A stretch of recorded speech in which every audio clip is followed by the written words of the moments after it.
समजा तुम्ही म्हणजे दादा तर आहेतच, शेतकरी तुम्ही आहातच, पण तुमच्या समोर स्वामी आले तर एक शेतकरी आणि स्वामींमध्ये काय संवाद होईल आणि तुम्ही त्यांना काय तुम्ही कॉन्व्हर्सेशन कराल एकमेकांची? आता मी आस्तिक आहे, माझा त्यांच्यावर विश्वास आहे, त्यामुळे माझा संवाद वेगळा असेल. अर्थात. आणि एका नास्तिक शेतकरी स्त्रीचा संवाद तर तुम्हाला चित्रपटभर तुम्हाला बघायला मिळणारच आहे. बरोबर. पण मी आस्तिक आहे, माझा त्यांच्यावर विश्वास आहे.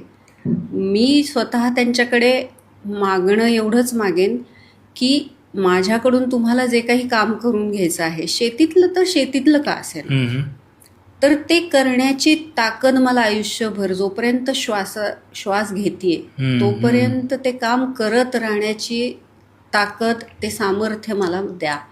बाकी त्याचं फळ वगैरे सगळं त्यांच्याच हातात आहे. खरं. आपण फक्त कर्म करत राहणं एवढंच